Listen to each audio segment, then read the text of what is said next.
오늘 하나님께서 우리에게 주시는 말씀은 구약성경 룻기 4장 15절 말씀입니다. 구약 407쪽입니다.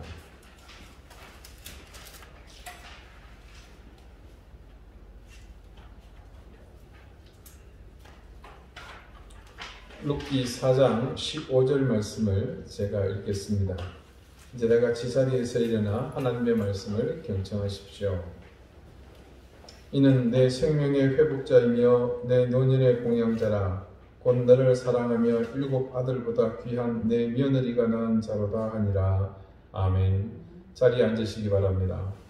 하나님께서 이 말씀으로 우리에게 은혜 주시기를 원합니다. 오늘은 내 생명의 회복자이며 라는 제목으로 하나님의 말씀을 전합니다. 지난주부터 한 가지 룻기에서 특이한 점이 있습니다. 먼저 4장 13절의 말씀입니다. 이에 보아스가 룻을 맞이하여 아내로 삼고 그에게 들어갔더니 여호와께서 그에게 임신하게 하심으로 그가 아들을 낳은지라. 자, 이 13절의 말씀 기록 이후 룻기에서 룻의 이름이 더는 등장하지 않습니다. 대신 지난주 본문 14절에서부터 나오미가 전면에 등장합니다. 여인들이 나오미에게 이르되 찬송할지로다. 여호와께서 오늘 네게 기업 물을 자가 없게 하지 아니하셨도다. 이 아이의 이름이 이스라엘 중에 유명하게 되기를 원하노라. 자, 이 성경책의 이름이 룻기임을 감안할 때 그 마무리가 룻으로 또 룻의 이야기로 귀결되어야 사실 자연스럽습니다. 하지만 룻은 보아스와 결혼했다는 그 사실만으로 내용상 역할이 종결되었고 그 이후로 더는 등장하지 않습니다. 이 부분에 대해서 일부 학자들은 룻이 난산 끝에 이 아이를 낳은 뒤 숨을 거둔 것으로 그렇게 추측을 합니다. 사실 보아스도 아기를 낳기에는 나이가 많은 상태였음을 본문에서 스스로가 밝힌 바 있습니다. 그래서 이 가정에 새로운 생명이 잉태되는 과정도 굉장히 힘들었을 것이고 출산하는 과정까지도 결코 순탄치만은 않을 것이라는 추측은 하게 됩니다. 시선이 갑자기 나오미로 옮겨진 것도 그렇거니와 새롭게 태어난 아이가 물론 보아스의 말대로 엘리멜렉의 대를 이을 것이라는 선언은 있었습니다. 그래서 그런 아이임은 틀림없지만 그래도 이 아이를 낳은 산모는 엄연히 룻입니다. 젖먹이입니다. 그런데 마지막 기록은 룻이 빠져있고 나오미가 그 자리를 대신합니다. 또 그 기록을 보자면 룻의 유고를 주장하는 학자들의 의견이 상당히 설득력이 있어 보입니다. 이제 다음 주 보게 될 16절과 17절의 말씀을 잠깐 봅니다. 나오미가 아기를 받아 품에 품고 그의 양육자가 되니 그의 이웃 여인들이 그에게 이름을 지어주되 나오미에게 아들이 태어났다 하여 그의 이름을 오벳이라 하였는데 그는 다윗의 아버지인 이새의 아버지였더라. 자, 나오미는 할머니이기 때문에 충분히 손자를 양육하는 일에 참여할 수 있습니다. 그러나 이 구절이 적힌 자리는 당연히 이 아이를 낳은 위대한 산모 룻의 이야기가 들어가야 할 자리입니다. 그런데도 그 자리를 룻이 아닌 나오미가 차지하고 있는 것은 그 이유밖에는 달리 설명할 길이 없습니다. 오늘 본문에는 그런 추측에 더 확신을 주는 기록이 있습니다. 내 노년의 봉양자라는 대목입니다. 나오미를 봉양할 사람이 이 어린 아이라는 주변 사람들의 말은 설득력이 약합니다. 비록 노년이라는 단서가 달렸다고는 하나 나오미가 늙어 아무리 나이가 많을지라도 여전히 룻은 나오미보다 한 세대 아래 사람입니다. 그렇다면 이 말은 나오미에게 지금 그녀를 봉양할 1차적 의무를 지닌 룻의 유고가 있음을 단적으로 드러내는 말이라 할 수 있습니다. 이런 정황으로 볼 때 룻이 아이를 낳는 과정에서 숨을 거두었다는 주장은 상당히 설득력이 있어 보입니다. 유대인들의 장례의식은 우리나라의 전통의식처럼 상당히 복잡하고 또 세밀합니다. 간단하게 한 두 가지 살펴보면요. 우선 특이한 것은 사람이 죽으면 하루가 지나기 전에 매장합니다. 내세관이 뚜렷한 그들에게는 어찌 보면 당연한 일입니다. 그리고 죽은 자를 장사한 뒤 7일 동안 애도하는 기간을 갖습니다. 자, 이것을 히브리어로 7일이라는 의미의 쉬바라 이렇게 부릅니다. 가령 창세기 50장 10절을 보면 야곱이 죽고 난 뒤 요셉이 취한 행동을 이렇게 기록해 놓았습니다. 그들이 요단강 건너편 아닷 타작마당에 이르러 거기서 크게 울고 애통하며 요셉이 아버지를 위하여 7일 동안 애곡하였더니, 여기서 등장하는 7일의 애곡하는 이 기간이 바로 쉬바입니다. 쉬바의 기간에는 고인의 가족은 윗옷을 찢고 또 신발을 벗고 몸을 낮추어 이른 아침부터 해질 때까지 겸비함을 나타내는 의미로 바닥에 앉아 있습니다.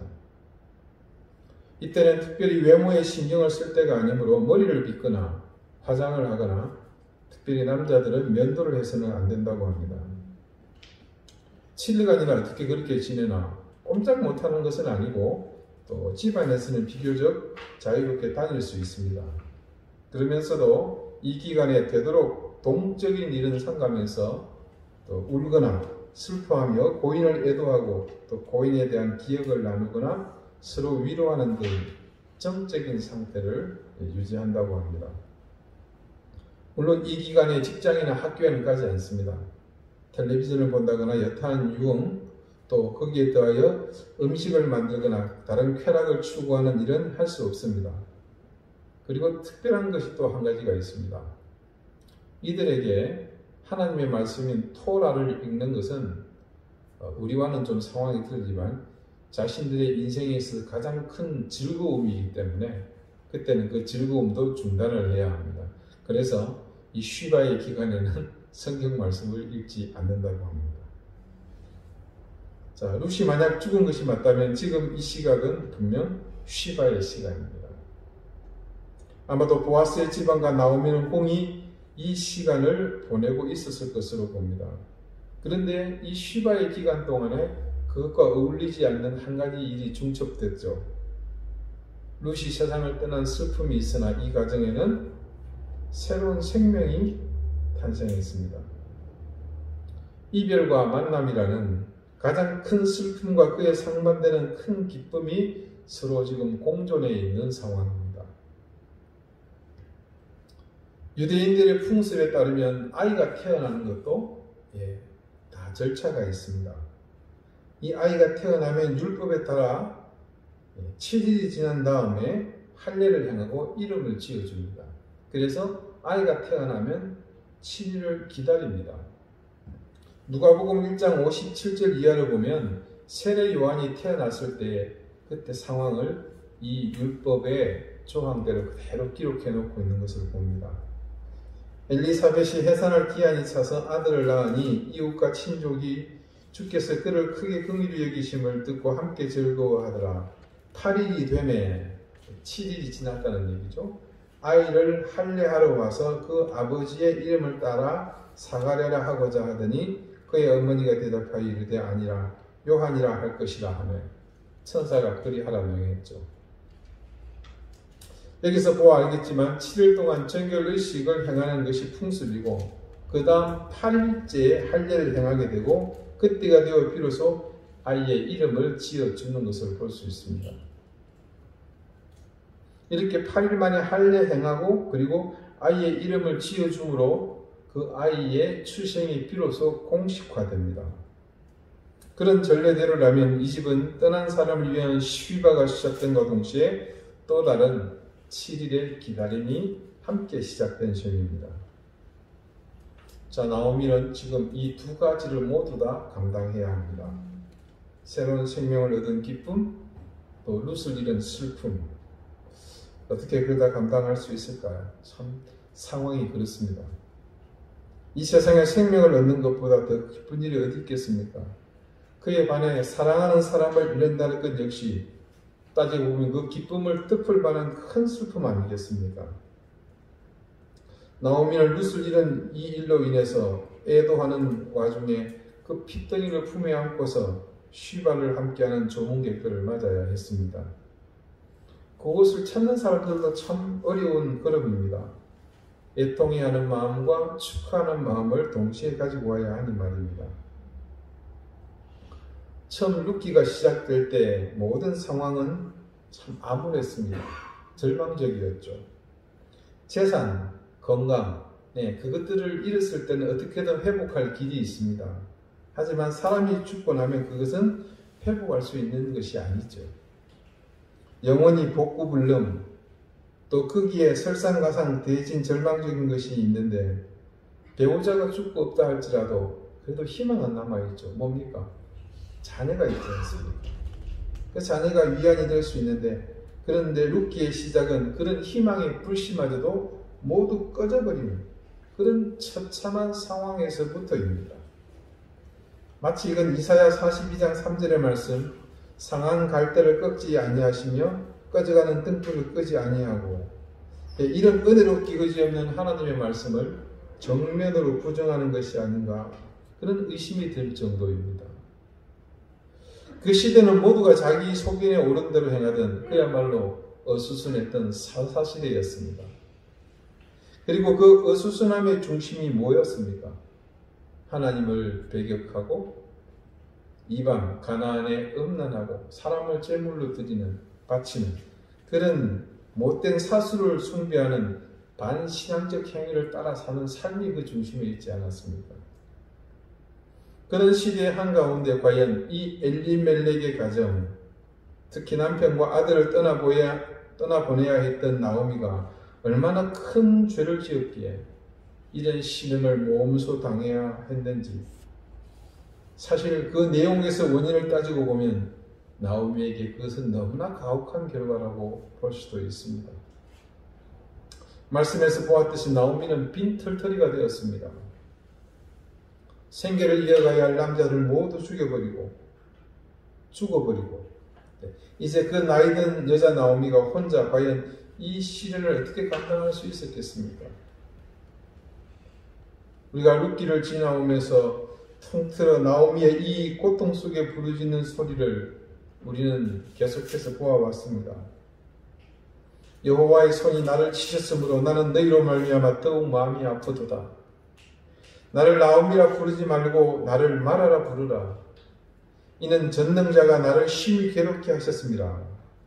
내가 풍족하게 나갔더니 여호와께서 내게 비어 돌아오게 하셨느니라. 여호와께서 나를 징벌하셨고 전능자가 나를 괴롭게 하셨거늘 너희가 어찌 나를 나오미라 부르느냐. 자, 그러면서도 그 가운데 나오미는 이 고난의 시작이 어디에서부터인지, 그리고 그 운명의 힘이 누구로부터 오는 것인지 자신을 핸들링하고 있는 그 실체를 정확하게 알 수 있었습니다. 그렇게 모든 것을 다 잃은 그녀는 베들레헴으로 돌아왔습니다. 이제 빈털터리가 되어서 베들레헴에 돌아온 그녀는 어떤 마음을 가지고 살게 되었을까요? 우리는 나오미가 베들레헴으로 귀환한 뒤 아주 신실하게 회개하는 마음으로 경건하게 그렇게 하나님을 향해 겸비한 삶을 살지 않았다는 것을 알고 있습니다. 그런데 그런 그녀의 삶을 자극하고 깨우는 일이 일어납니다. 그것은 그녀를 따라 먼 베들레헴으로 함께 온 룻을 통해 일어난 일입니다. 이방인의 신분이었지만 룻은 어머니를 지극정성으로 섬겼고, 그리고 이스라엘 사람인 나오미보다 더 하나님을 공경했습니다. 그런 결과로 그녀의 삶에 하나님의 큰 은혜가 나타납니다. 그런데 그런 기쁨도 잠시 보아스와 새로운 출발을 시작했으나 어린 핏덩이만 남겨두고 그녀가 세상을 떠납니다. 결과적으로 나오미에게 마지막 남아있던 모든 것이 사라지고 난 뒤 하나님은 오늘 새로운 희망을 그에게 주셨습니다. 오늘 본문에서 우리말 회복자로 번역된 히브리어 르메시브의 원형인 수브는 돌아오다 혹은 복원한다라는 그런 의미를 가진 말입니다. 그런데 이 수브가 쓰일 때는 그 회복과 돌아옴의 시점이 과거의 어떤 특정 시점으로 돌아간다는 되돌린다는 의미도 있습니다. 자, 바로 그런 이 의미로 볼 때에 이 아이가 어떤 의미로 나오미에게 그러면 생명의 회복자, 나오미의 인생을 되돌리는 그런 사람이 되는 것일까요? 룻기의 배경은 우리가 잘 아는 대로 사사시대였습니다. 그 시대는 무엇보다도 인간의 뜻이 그 땅을 장악한 시대였다고 봐도 무방합니다.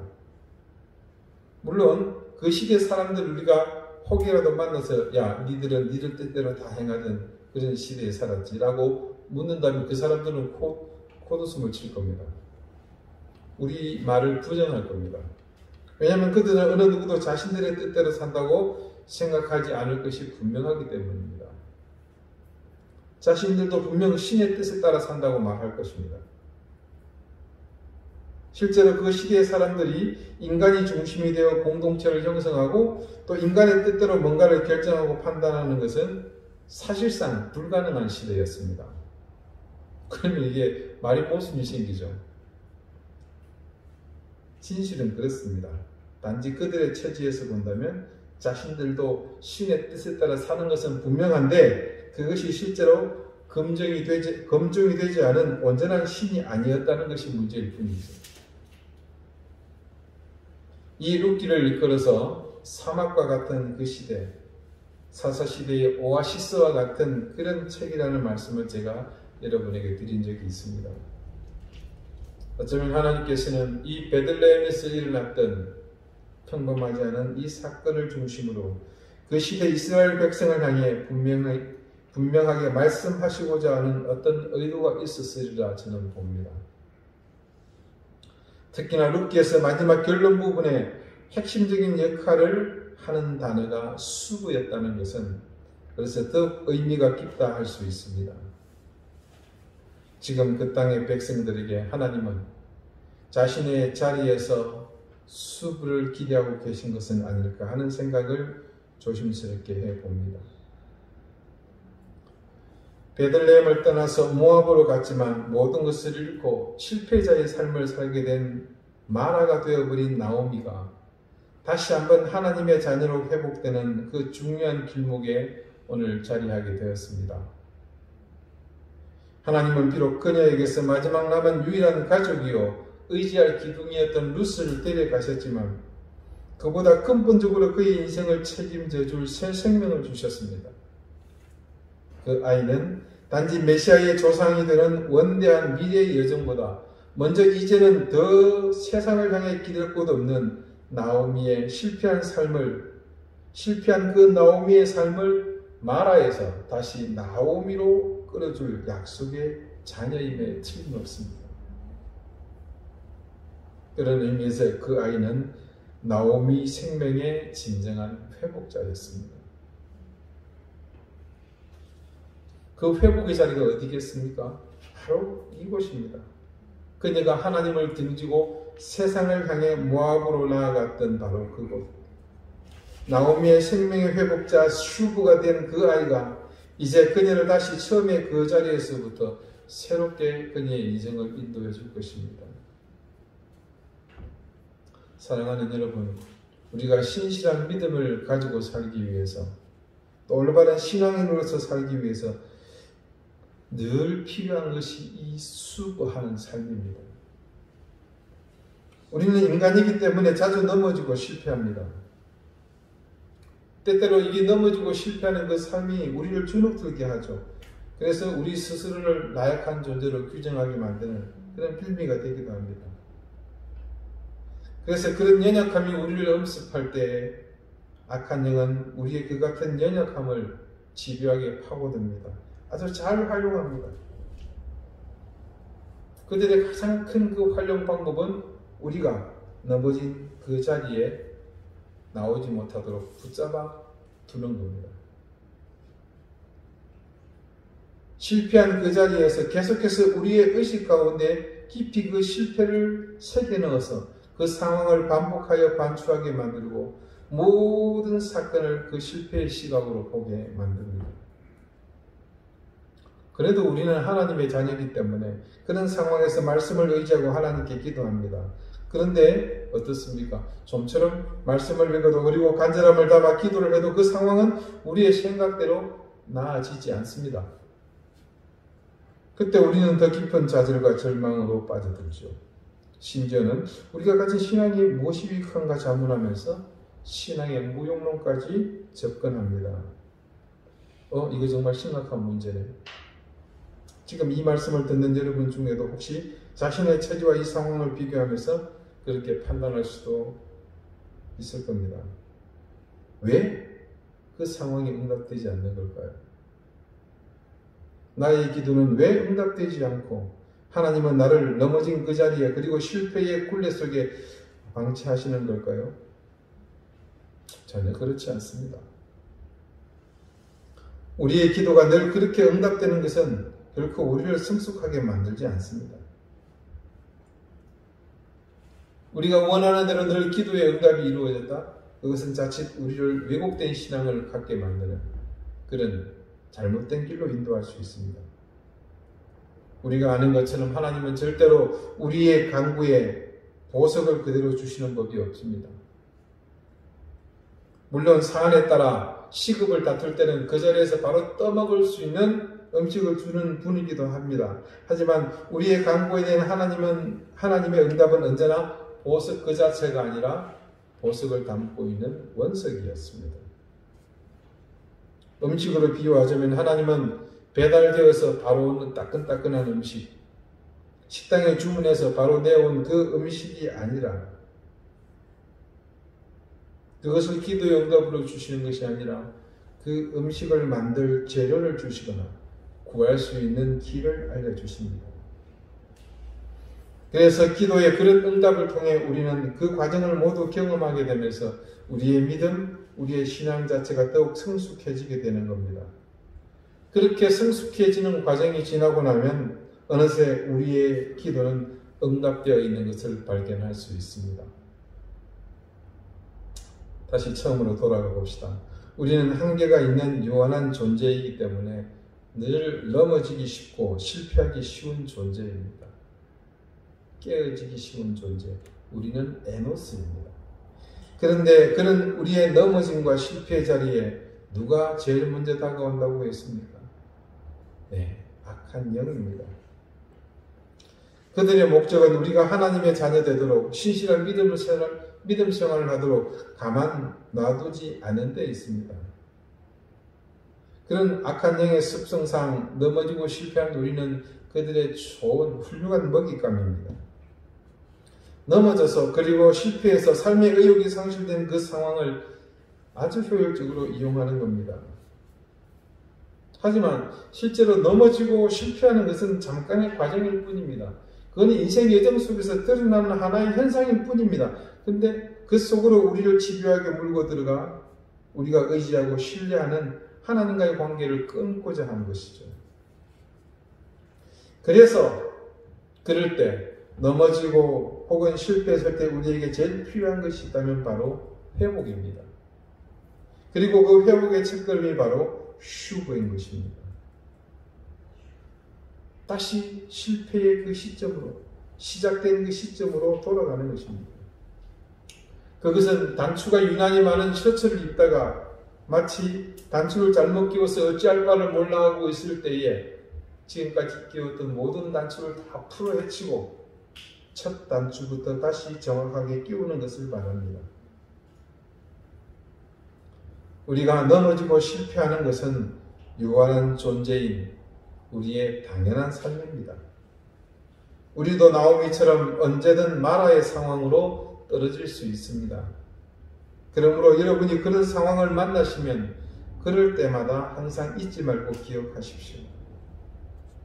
그 자리에서 나의 발목을 붙잡고 있는 실체는 나를 무너뜨리는 존재라는 사실을 말합니다.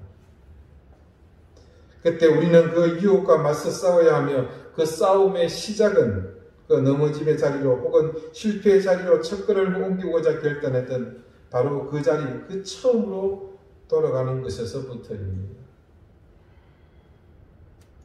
나오미는 하나님의 이끄심을 따라 자신이 떠났던 베들레헴으로 다시 돌아왔습니다. 그리고 그곳에서 하나님은 그녀를 처음 자신이 선택했던 그 실패가 시작된 시점으로 다시 회복하시고자 새 생명을 지금 그녀의 품에 안겨주셨습니다. 비록 그녀에게서 사랑하는 딸이자 지극히 의지했던 며느리인 룻은 떠났지만 그녀는 언제까지나 과거 자신의 실패를 붙잡는 인간적 소망이 머무는 그 자리였을 뿐입니다. 이제 나오미의 삶은 새로운 그 아이로부터 시작됩니다. 사사시대 그 암울했던 영적인 넘어짐과 실패의 자리인 베들레헴에서부터 시작된 이 생명의 역사가 하나님의 수고하심을 통해 통일왕국인 이스라엘의 초색을 놓았던 것을 성경 말씀은 우리에게 생생하게 증거하고 있습니다. 그 역사는 비단 이스라엘만의 역사가 아니라 오늘 우리의 모든 인생에서도 동일하게 하나님께서 행하실 은혜의 역사이기도 합니다. 그러므로 넘어져서 실패해서 좌절과 절망 속에 있을 때 우리가 의지할 수 있는 것은 이것뿐입니다. 오늘 마지막 남은 희망마저 사라져버리고 온전히 홀로 남은 나오미에게 새로운 생명을 통해 회복의 은혜를 주신 바로 그 하나님입니다. 우리를 생명의 회복으로 이끄시는 그 하나님이 언제나 우리와 함께 하십니다. 기도드리시겠습니다. 언제나 우리를 생명으로 이끄시는 주님, 그 옛날 실패로 인생의 희망을 놓고 있던 나오미에게 새로운 생명의 회복으로 이끄신 그 은혜를 우리가 기억하게 해주십시오. 늘 넘어지고 실패하는 것이 우리의 본질인데 그 상황에서 주저앉지 않게 하시고 우리를 생명의 자리로 인도하시는 주님의 그 손길을 의지하게 해주십시오. 주님은 언제나 우리의 손을 잡아주는 분이심을 기억하며 결코 넘어지고 실패하는 자리에 구속되지 않게 해주십시오. 우리의 믿음의 능력은 나 자신의 노력이 아니라 내 힘이 아니라 내 손을 잡아 이끄시는 주님의 손에 있음을 늘 믿게 해 주십시오. 예수 그리스도 이름으로 기도드립니다. 아멘.